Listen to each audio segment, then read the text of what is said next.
Tony, thank you for visiting with me again. I think we do this about every 6 months or so, and you are a wealth of information. If you don't know Tony, Tony started Homes by JAnthony, and very successful company.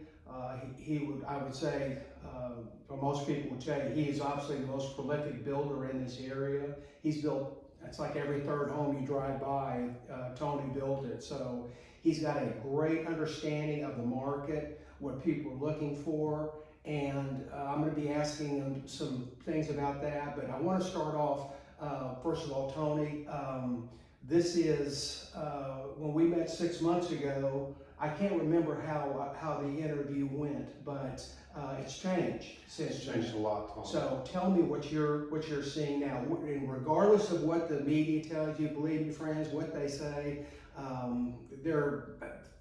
sometimes they're ahead, sometimes they're behind. Usually they're way behind. So this is straight from his mouth of what's happening in the new construction, and that feeds into everything else. So well, I want to divide that into a couple different parts there. You know, number one is a lot of people are asking, you know, is the higher end market being affected with the interest rates and the slowdowns and things like that?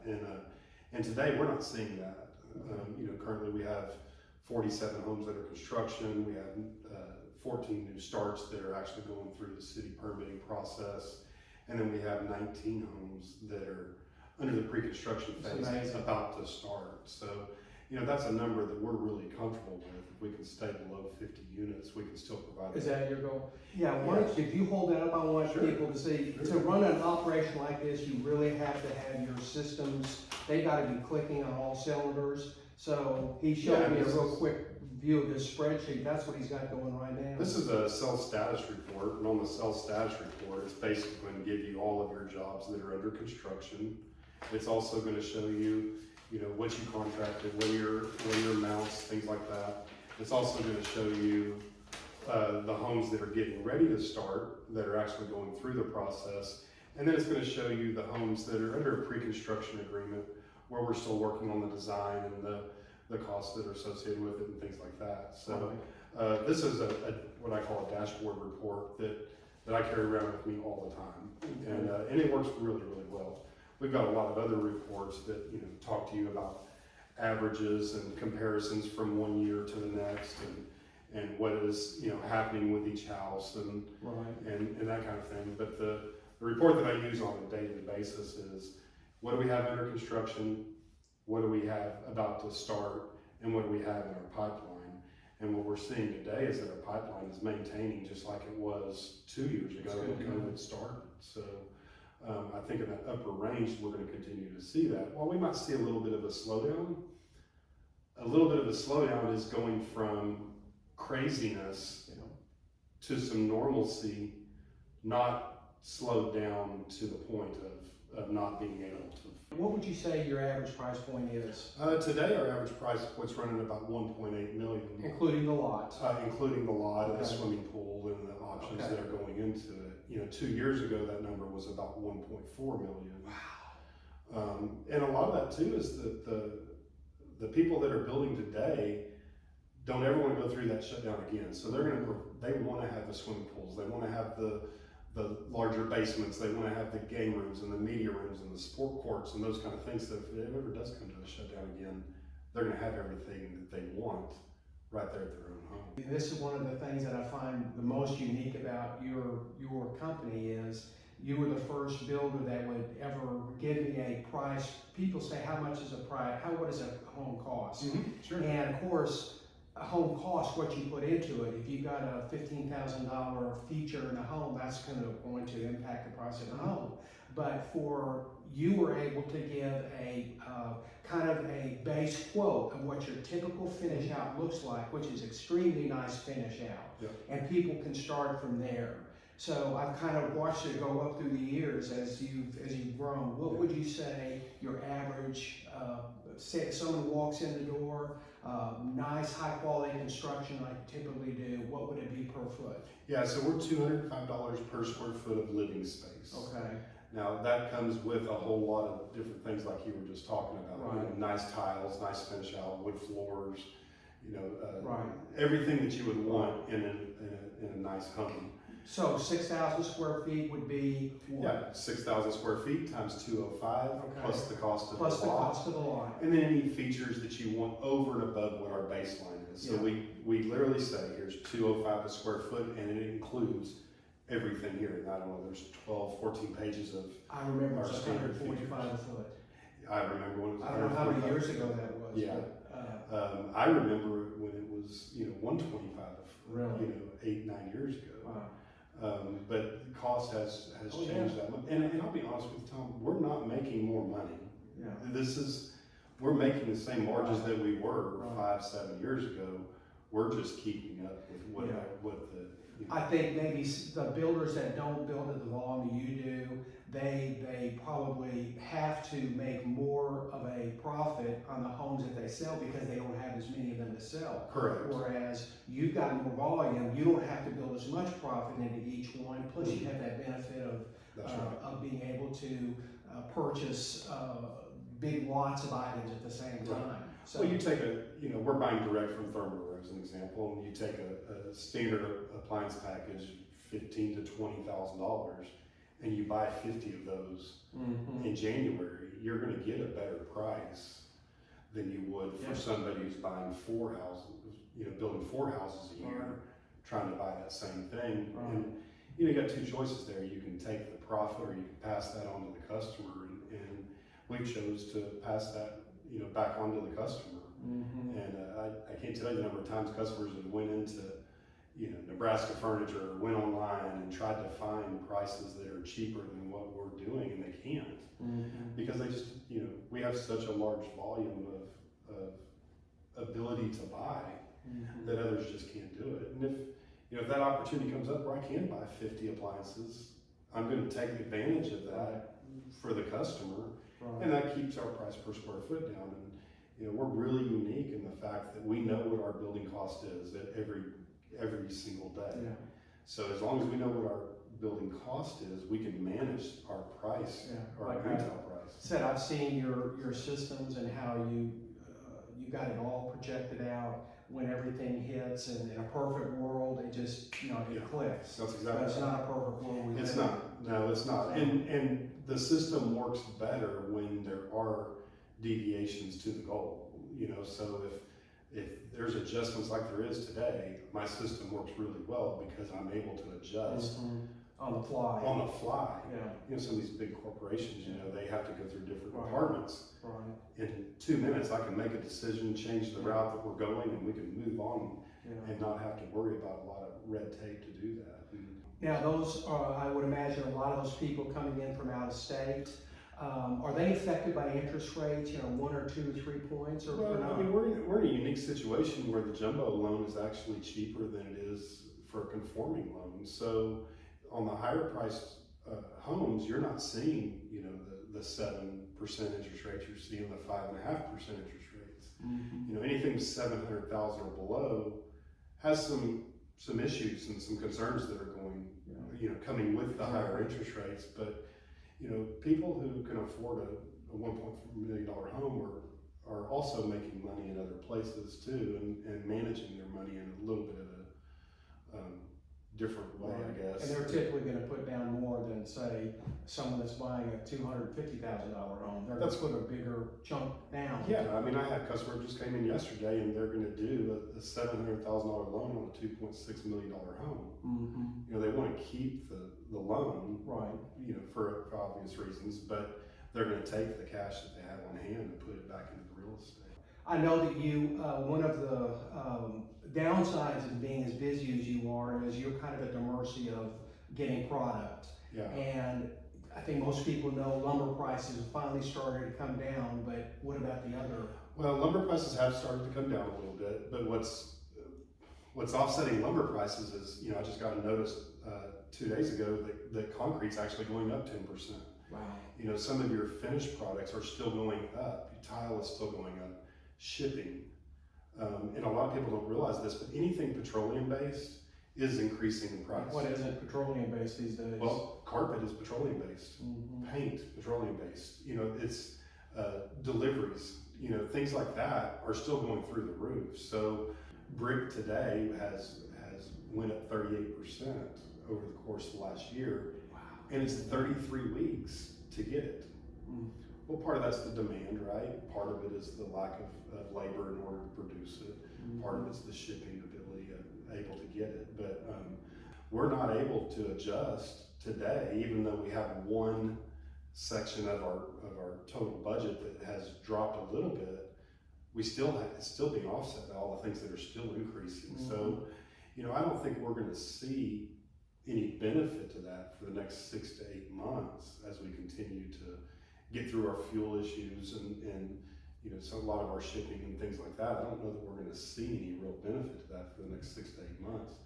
That said, personal opinion, I believe interest rates will probably have one more raise. But second quarter of next year, we're going to see some stability, maybe even a little bit of a drop as the inflation starts to correct itself. And so, I'm telling everybody, you should really be buying now, working over the next 10 to 14 months, get your house built, let the rates adjust down, and if you need to, refinance in a year or two, refinance. But I wouldn't wait today, and that sounds like a real sales pitch, but it's not. Yeah. Well, the people that waited 2 years ago to buy, they're buying now. Yeah. It's incredible. This earlier this year, you saw it too. That's exactly. We'll probably never see another market like that again. I don't know if the world needs to see another market like that. I think that when you have 3% interest rates, we should have been raising interest rates throughout the process instead of just doing these big jumps like what we've seen over the last 3 reports. And I think that it would have helped people more adjust if we would have done that over the course of the last 2 years instead of doing it boom, boom, boom. Get a little bit of culture shock. Are you seeing any trends in? I've always thought in this area, Fairview, Lucas, Parker, on the bigger estate homes, the average might be around 6,000 square feet. They're building larger homes. What would you say your average is? Yeah, so right now our average is hitting right at about 5,900 square feet. Okay. Obviously, some are bigger, some are smaller, but on average around 5,900 square feet. And they're building at least five bedrooms? You're in Lucas, Texas, where everything's about the school district and things like that, so 5 bedrooms is almost a must. And I always tell everyone, especially with this school district, even if you don't need 5 bedrooms, build that 5th bedroom, because you're likely going to need that at some point in time. And if you're not, the person that's buying your house is going to need it because of the school district. But even in some of our other areas, Celina and things like that, again, school-based, school-driven, right? And they're all building 5 bedrooms too. So maybe you need 4 bedrooms and a study, or today, more importantly, you need 2 studies in the house. That's a big part of it. Yeah, so we don't use our formal living. Hadn't for years. We thought, why don't we just make that into a brother's office? Yeah, you're exactly right. Are people still putting formal living rooms in? No. Okay. You don't see formal living rooms as much anymore. Okay. And your formal dining room is more your breakfast nook. Okay.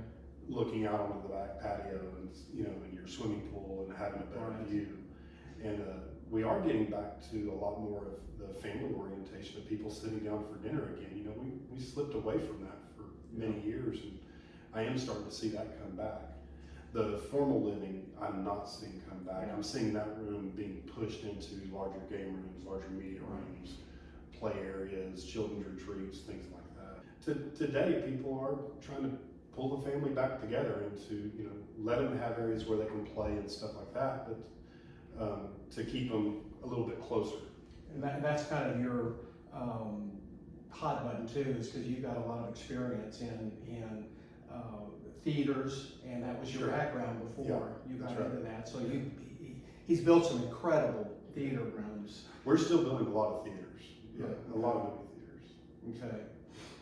Okay. What else? What would you say the 1 or 2 trends that are happening now that maybe 2 years ago weren't really used a lot? Well, I think courtyards, is that a courtyard's still a big deal. Okay. Areas where you can sit down, drink a cup of coffee, talk with friends, that kind of thing is still a really big deal. Bringing the outside in Okay. and making it part of the everyday living. With your big sliding doors that open up to a big patio? Absolutely, and big patios are still a big thing. White brick is still in. Yeah. It's very difficult to get today, you know, but your white homes or your tan homes or buff, you know, mortar, those are still in right now. Yeah. We're seeing traditional homes like what we would have built, you know, 5 years ago. We're still seeing that design start to come back a little bit, but it's lighter and brighter and a lot more. Got away from the dark woods. The darker woods and things like that, they're still gone. Yeah. A lot of the grays, like what you see here, you know, are still really prominent. Well, you always come up with such great ideas, and I know you design for, and maybe you're still doing it. You designed all your homes. Oh yeah, still do. And that in itself is I've said this before. Tony used to start out with a napkin, sitting with someone at a table, and he'd sketch it out, and then he'd build it. So you still, I know you're. We still do that. Casey comes in, meets with customers, and then she does a wish list with them. Okay. And lists literally just item by item of everything that they want in a house. I take that list and then I create a concept that fits those particular needs. Open concept, 5 bedrooms, you know, things like that. And we still today, with, you know, pen and paper, design those things for them, and then work it back down into what their budget is and things like that. You, I've always felt like you provided the biggest bang for the buck, and I think a lot of that comes from the volume of work that you do. You can get better pricing. You can move quickly, although a lot of times that's negatively impacted by how quickly you can get something, and you get a delay here, and that impacts everything for 3 or 4 weeks out. So that's got to be frustrating for you. The customer's ready to get finished up, but you can't because you're waiting on something, and that impacts everything else. We had appliances have been a big, Windows appliances, things like that have been a big issue. We this morning had a customer wanted to order a Thermador coffee machine, and it's about $2,700 coffee machine. And so we placed the order, and I just asked for a delivery date. They said February of 2024. Oh my gosh! So you know we've worked hard to try to circumvent some of those situations and done a really good job of it. But so what do? You just go to another brand? Well, so Melee's the next brand up, and that's a $4,700 coffee machine. You got to really like coffee to be paying $4,700 for it, you know. And not that you wouldn't do that, but your choices are very limited. Either take this or you know wait till February of 2024 to get that. That's amazing. We had that same issue on a home we're going to be putting on the market here pretty soon, and it was 6 months out for Thermador appliances, but it wasn't the coffee maker. Right. But you know they can't wait 6 months to January of this year, I placed an order for 52 appliance packages. Yeah, I remember you did that a couple of years ago, and you were ahead of the curve because you had the appliances when we started getting those 3 weeks ago. Unbelievable. So if you think about what's happened, you know, normally you could pick up the phone, you could get appliances in 7 to 10 days, let's just say 2 weeks. Well, it's hard to plan for 11 months. A lot of things happen in 11 months. And we've done a good job of understanding what our obstacles are, and then revising our schedule to conform to what was in front of us. But it's like juggling. You're always got balls juggling in the air, trying to keep all your customers happy. Absolutely. I mean, you never even thought to order appliances the day you get your contract, but boy, you better today. Yeah. And we'll work through it, and customers are understanding, but at some point they still want to move into their house. Right. You know, we've had to buy secondary slide-in cooktops, you know, 36-inch ranges sitting in a 60-inch hole because you can't get a range. So those are just things that if you communicate with your customers and you talk about what's in front of us, they understand 90% of the time. Okay, with these prices going up, the prices never seem to stop going up. What happened? The customer contracts at a certain price, and then let's say concrete jumps dramatically from the time they sign it to the time and the same thing with lumber or what else. You have to pass those costs on to the customers. Well, we didn't, and it's something that I'm really, really proud of. You know, when we contracted a year and a half ago with a customer, lumber was going through the roof. I mean, it's at one point it was $33 a square foot, and we proudly didn't go back to those customers and say, "I'm sorry, I bid this job, but the prices are this right now." And so something that I stand very strong on is eating my vegetables when I really didn't want to, but as prices for the lumber went up, we incurred that cost. Yeah. And now we adjusted for it on future contracts. Yeah, exactly. Built in a little. You have to build in a little bit, assuming they're going to jump again. We did, and they did, and we were okay on it. But you know, there was 25, 30 houses there that were hit pretty strong, and we took a big hit on those. And you know, it wasn't something that was devastating, but it wasn't fun. Yeah. I mean, at all. But it is something that we stand very proud of. We adjust our contracts later to account for that, you know, increases that aren't here anymore. Well, you live and die by the lots that you have. You've got to have lots to build homes, and there are 4 developments in particular I was going to ask you about. Let's start up on Stacy Road, or not, excuse me, Country Club. Yeah. Let's start with those 2. Yeah, so Stoddard Farms, you know, we started that, I guess, about 11, 12 months ago. It's now has 1 lot left, and the reason it has a lot left is I was going to put a model on that 1 lot.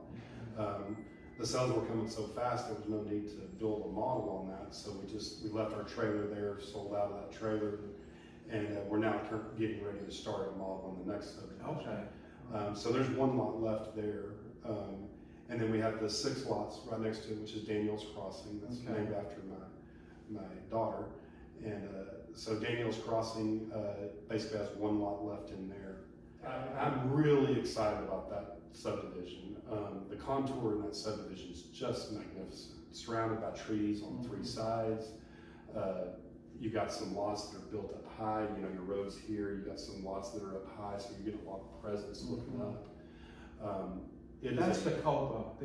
Is that the? Was Copa Ranch? Yes, sir. Yeah, we're calling it Pinnacle Estates. Okay. Yeah. And the streets are named after Italian race horses, which is pretty cool. How many streets do you have in there? There's 2 streets with a cul-de-sac going down each side, which is going to give you a lot of, you know, not going to have a lot of drive-through traffic. Kids are going to be able to play out in the street and not have to worry about it. Right. And some nice homes there. Some really those are all Fairview, Lovejoy. Fairview, Lovejoy. Yes. So when you project, obviously you're the only builder in there. When you project lot prices, the lot prices there, are they higher or would they be lower than, say, Stoddard? The same? There's a couple lots in there that are in the 650,000 range. There's a couple lots in the back that are. Those are 2 acre, right? Those are 2 acres. Okay. Yeah. Most of the lots in there are averaging in the 700,000 to 900,000 range, which will make for some nice houses as well. You've got a Blondie Gin too, which I've been waiting for 20 years for something to happen there. I don't know that I ever thought that subdivision was going to come to it's taken forever. But it's here now. Yeah, it really is. You've come a long way on that in a short amount of time. We'll open up Blondie June in the next week to 10 days, which I'm sure everybody's going to be happy to hear about that. Yeah. Myself included. What took me, you know, a minute from Country Club Road to get to my house, you know, now takes 15 minutes to go through the detour. But we're through that now. Roads are poured. We're working on all of our backfilling and things like that. And Casey will start selling on Monday. She'll open that up. Good. And start selling, taking pre-construction agreements and selling those. And what was the purpose of evening or getting rid of the curve there on Blondie June? Was it just too sharp of a turn for people to make? Well, it wasn't a very attractive way to come in and out, for sure. And you know, it was a hard left and a hard right. You had to line yourself up with Country Club coming this way. So by taking that road and softening that curve up, you end up being straight on with Country Club where you can see left and right. And it's just not as dangerous of a situation now. Yeah, Blondie Jean's my favorite street in all of Lucas, and that's where you live. It's when you drive down that road and you see the canopy of the trees coming across, it's just a beautiful place. It really is. Now, did the city require you to do that, or is that something you thought we need to do this for our development? No, Or is it a the city, combination? the city had a long-term plan on Okay. that, and it involved that intersection, trying to make that a better place. And, so they had their requirements to be able to make that happen. And, it's our responsibility to redo that road Yeah, as part of the development. yeah, And, obviously the city, encouraged that to happen. right. But, for all the right reasons, for anything. So you got those 4 developments, lots in there. Now, what Yeah. happens after those 4? Those could go by the end of this year? I mean, yeah, for sure they could. I mean, we have a couple lots still, I think there's 1 or 2 lots still left in Lewis Park, Oh, that's right. another Right. great location. I keep forgetting about Lewis Park because it's a little off the beaten path. Right, It's but it's a- still Lovejoy Schools. Yeah, but you tend to forget about it. It's where, if you know where the entrance to St. Lagos is, Yeah. it's right down there. But it is Lovejoy. It's a nice subdivision, nice homes. Well, we're very excited about the ones that are coming on board, and that's gonna maintain us, quite well throughout the year. But I'm really focused on Celina. I Okay, think tell for me the- about that because I don't have a real knowledge of what's happening in Celina. Sure. Well, Celina is one of those sleeper areas that, what our expectations were and what they ended up being were 2 different things. I mean, we thought we were going to move into Celina. We have the subdivision Carter's Landing, which is 25 lots, and there's 1 lot left in that subdivision. But we thought that was going to be an $800,000 subdivision, and a lot of the Cowboy players and some of the higher, salaried people around that area couldn't get into Prosper, and they can get more land by going into Celina. And so that subdivision, an average sales price of 1.5 million. Wow. Never would have thought about that in Celina. So What did you have it projected when you started? I figured that we would hit in, 900 to $1 million range, maybe even a couple million, ones. But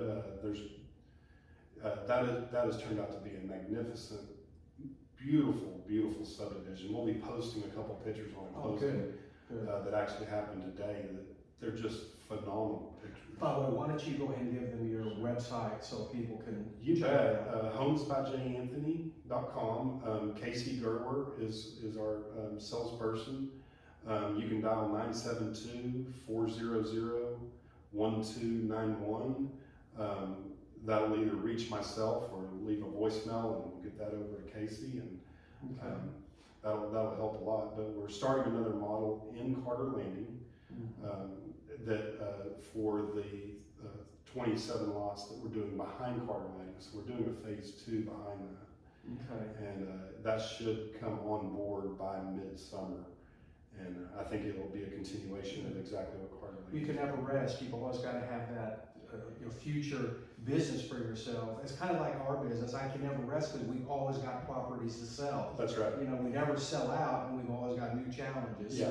Same with the builder, I guess, but you have to look even further out. We have to look at, a year and a half to 2 years ahead. Yeah. And so, what we do today is affecting what's happening a year and a half from now.